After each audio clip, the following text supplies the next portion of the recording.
करना हमारा अधिकार है, तो इस पर मार्गदर्शन करें। जी, तो आत्मदीप सर विशेषज्ञ हैं हमारे बीच में, पूर्व के मध्य प्रदेश राज्य सूचना आयुक्त। आत्मदीप सर, आप सुन पा रहे हैं? जी। हाँ, सहदेव सिंह जी के प्रश्न का कृपया आप जवाब देने का कष्ट करें।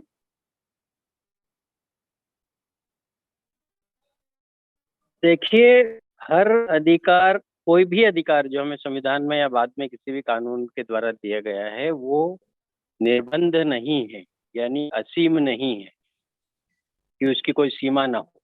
हर अधिकार के साथ कुछ मर्यादाएं, कुछ नियम, कुछ शर्तें जुड़ी है। इसी तरह सूचना के अधिकार के अंतर्गत भी आप एक आवेदन में कितने विषयों की कितनी सारी जानकारी मांग सकते हैं, इसको केंद्रीय सूचना आयोग और विभिन्न राज्य सूचना आयोगों ने अपने आदेशों के माध्यम से इस बारे में एक तरह से गाइडलाइन जारी की है, और भारत सरकार ने भी की है, राज्यों के नोडल डिपार्टमेंट्स ने भी की है।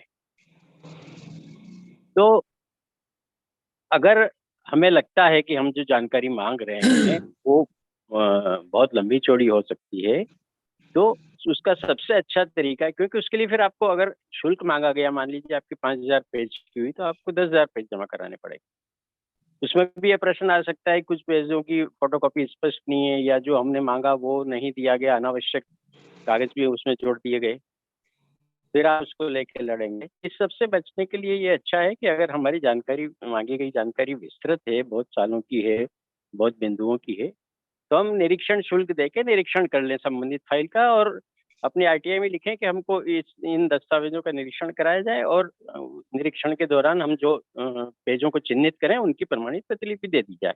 ये एक सुरक्षित तरीका है।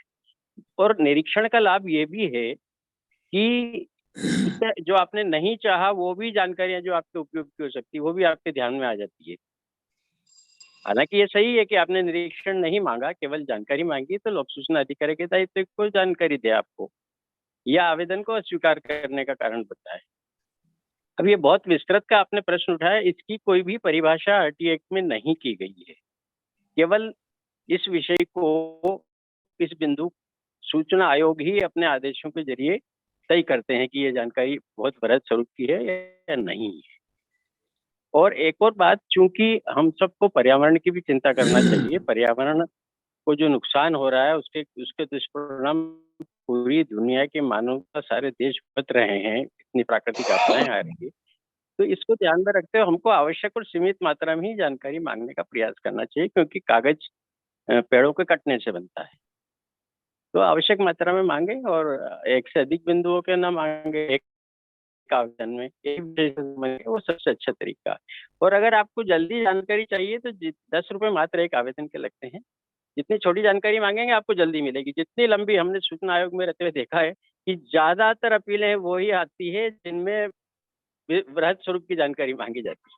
तो लोक सूचना अधिकारी के लिए उतनी सूचनाएं जुटाने का उसके पास समय नहीं होता, या उतनी मेहनत नहीं करना चाहता, तो टाल मटोल करता है। फिर आपको फर्स्ट अपील में, फिर सेकंड अपील में जाना पड़ता है। आपके साल 2 साल निकल जाते हैं, तब तक उस जानकारी की कई बार प्रासंगिकता भी समाप्त हो जाती है। तो इस सारी परेशानी से बचने का आसान रास्ता है कि हम एक आवेदन में एक विषय की मांगे, और सीमित मात्रा मांगे, वो अच्छा उपाय है। और वृहद मांगना है तो अवलोकन की मांग कर लें, और फिर पेजों को चिन्हित कर लें। उससे आपको शुल्क भी एग्जैक्ट ही देना जी, पड़ेगा, आत्मदीप। और जो आप चाहेंगे वही जानकारी मिलेगी। जी सर, आत्मदीप जी ने बहुत उचित बात कही है, और साथ में जगदीप सर हैं, वो फिंगर रेज कर रहे हैं, उनको इसमें कुछ निश्चित तौर पर कहना है। Sir please. मैं सहदेव सिंह जी से मेरा तो ये निवेदन है कि अगर वो चाहते हैं कि वो निरीक्षण नहीं करना चाहते और वो सूचना ही चाहते हैं, उनको ये लिख के दे देना चाहिए कि मुझे बताइए कितना शुल्क देना है, मैं वो शुल्क जमा कर दूंगा, आप मुझे जानकारी दीजिए। मेरे ख्याल में तो ये बात सीधी सीधे हो सकती है। बट आत्मदीप सिंह जी ने जो कहा वो बिल्कुल सही है, लेकिन अगर सहदेव सिंह जी को अपना सीधा डायरेक्ट उत्तर चाहिए तो मेरे ख्याल में ये है। बिल्कुल सही है सर, और कई बार हमने ये भी देखा है, जैसे सहदेव जी, आप जगदीप सर ने जो बताया है वो बिल्कुल आप फॉलो कर सकते हैं। आपको वो जानकारी मिलेगी, आप पत्र लिख दें और वो जानकारी न दें तो आप अपील में जा सकते हैं। दूसरी बात, जैसे आत्मदीप जी ने कहा, आत्मदीप सर ने कहा आप निरीक्षण के लिए जाइए, निरीक्षण से फायदा होता है। अभी हमने एक MPRDC में RTI लगाई थी और उन्होंने मुझे एक सड़क से संबंधित मैंने DPR और उससे जो भी है उसका रिपोर्ट्स वगैरह, क्रैश रिपोर्ट और ऑडिट रिपोर्ट वगैरह, ये सब जानकारी हमें चाहिए थी। फिर उन्होंने कहा आप निरीक्षण करो, बहुत बृहद जानकारी है। मैं चला गया निरीक्षण करने, तो मैंने ये देखा कि हमारे संभाग में जितनी भी MPRDC और NHI की सड़कें बनी है, उसकी एक बहुत महत्वपूर्ण फाइल उनके पास थी।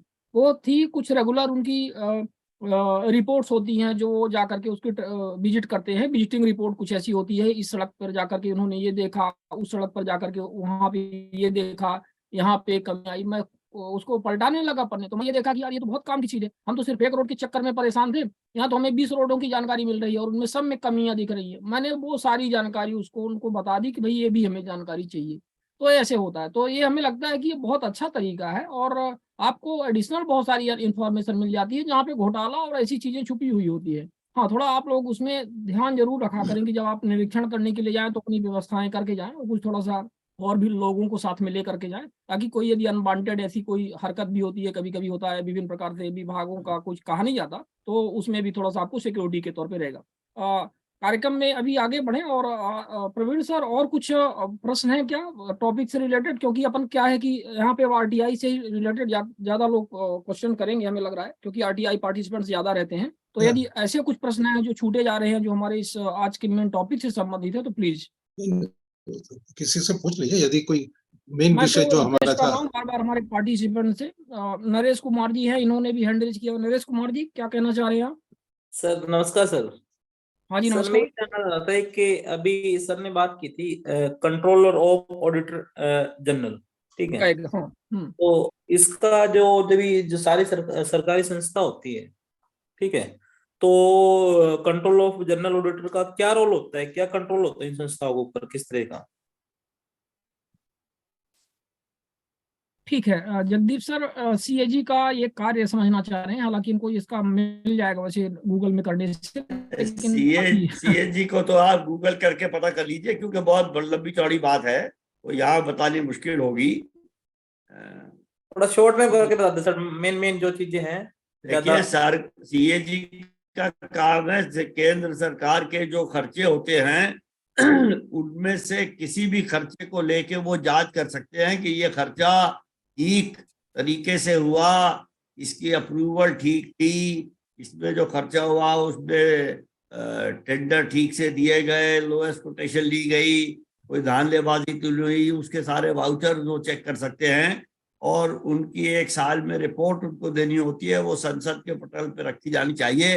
ये बाय एंड लार्ज सरकार के खर्चे का सुचारू रूप से होना, उसको नियंत्रण करते हैं, यही इनका काम है।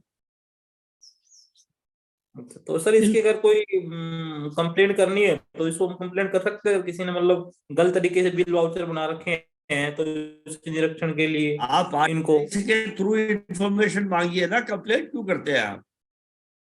नहीं, इंफॉर्मेशन हमें कलेक्शन होने के बाद, इंफॉर्मेशन कलेक्शन अगर होती है और ये पता लगता है कि CAG ने अपने ऑडिट में गलती की है, उसकी कंप्लेंट जरूर कर सकते हैं, क्यों नहीं? करप्शन प्रिवेंशन और करप्शन डिपार्टमेंट को भी कर सकते हैं।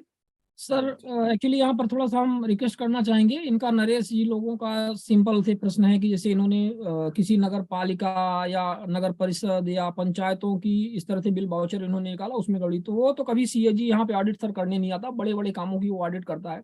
इनका शायद ये कहना होगा कि वो जो हमने जानकारी निकाली CA ऑडिट या गलत तरीके से ऑडिट करवाई गई, तो CA ऑडिट में अक्सर होता है कि प्राइवेट फर्म्स होती हैं, वो अपना ले दे करके अपना जो भी ऑडिट करके दे देती हैं, तो इन्होंने उसमें गड़बड़ी पकड़ी होगी।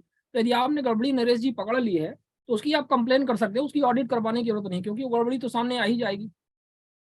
और नहीं तो CAG को भी जो गवर्नमेंट संस्था उनकी भी ऑडिट होती है ना, ऑडिटर करके जाता है, इनकी भी संस्था है, गवर्नमेंट जो संस्था होती है इनका को गवर्नमेंट ऑडिटर होता है, वो इनकी ऑडिट करता है। लोकल फंड ऑडिट, स्थानीय निधि संपरीक्षा उसको हिंदी में बोला जाता है। लोकल फंड ऑडिट टीम होती है उनकी, हर एक स्टेट गवर्नमेंट की अपनी होती है, वो भी करते हैं ऑडिट, लेकिन ज्यादातर वो करते नहीं है। कई बार CA ऑडिट, फर्जी ऑडिट लगा दिया जाता है। और जो LFA ऑडिट होता है लोकल फंड ऑडिट का, उसमें वो अच्छा रिमार्क लगाते हैं, उसको कभी आप रिपोर्ट पकड़िएगा, ज्यादा गड़बड़ नहीं रहता है। हालांकि CAG से बेहतर तो नहीं रहता है, क्योंकि ये सब नीचे वाले हैं, और CAG की हम उम्मीद नहीं कर सकते कि CAG ये सब ऑडिट करने आएगा। कई बार तो हमने भी कंप्लेन करवाई लोगों से लेकिन सीएजी कोई संज्ञान ऐसे लेते नहीं है, वो सब ट्रांसफर कर देते हैं अपना लेटर, वहां दिल्ली में भेजिए तो दिल्ली से वो आपके ग्राम पंचायत में आ जाएगा, सचिव के पास आ जाता है। आश्चर्य होता है कि मतलब आप कंप्लेन कर रहे हैं दिल्ली में और वो आ जाता है यहाँ पे, सचिव ऑडिट करेगा। तो ये तो स्थिति है हमारे देश की। सर आगे बढ़े, और एक हिंदुस्तानी सरकार करके हमारे कोई साथी है, हिंदुस्तानी सरकार, तो अब हम हिंदुस्तानी सरकार साहब का भी कुछ प्रश्न ले लें। आपने हैंड रेज किया हुआ है, कहीं मोदी जी तो नहीं है आप? नहीं नहीं सर, मैं नरसिंहपुर जिले से। जी जी बताइए।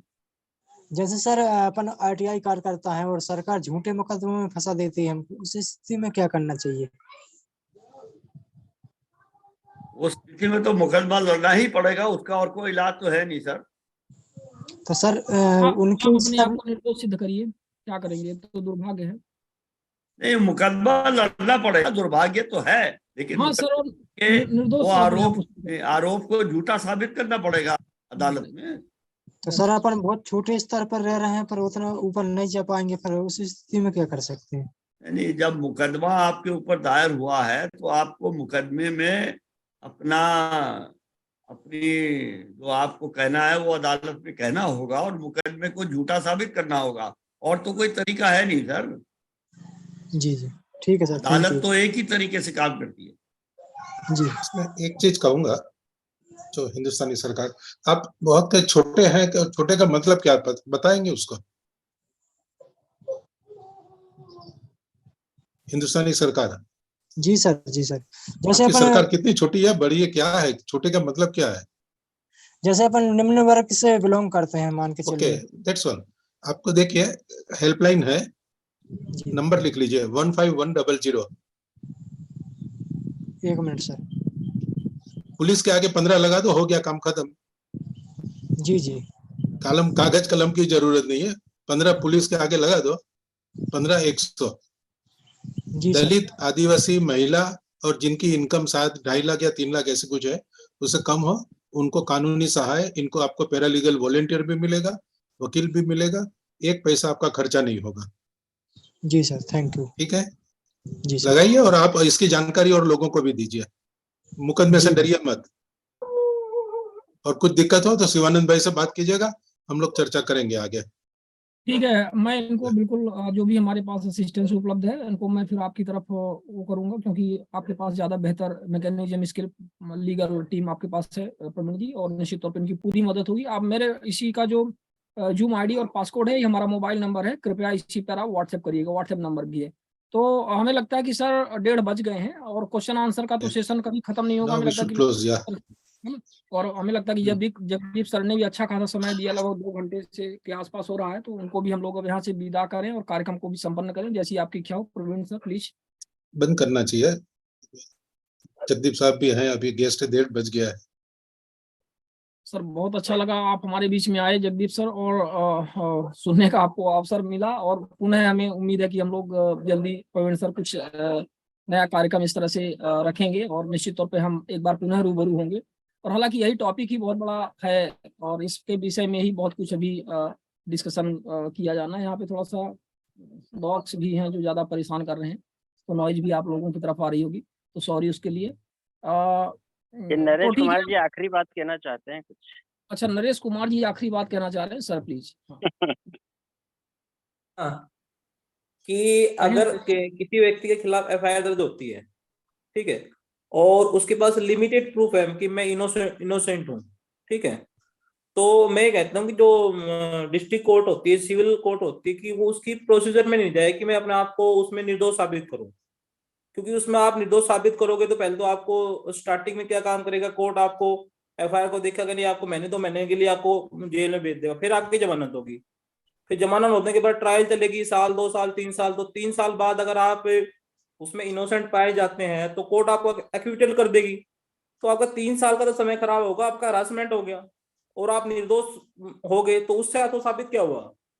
तो उससे मैं ये कहना चाहूंगा कि पर्टिकुलर वेज में अगर आपके पास इनोसेंट प्रूफ है, तो अगर आपके खिलाफ कोई एफआईआर दर्ज हुई है पर्टिकुलर वेज में, तो आप डायरेक्ट हाई कोर्ट में जाए, उसमें रिट डाले जो आपके खिलाफ एफआईआर दर्ज हुई है, और आप प्रूफ दे हाई कोर्ट को कि ये एफआईआर झूठी हुई है, और उस एफआईआर को आप क्रैश करवा दे वहां से, तो मुकदमा ही नहीं चलेगा आपके खिलाफ आगे।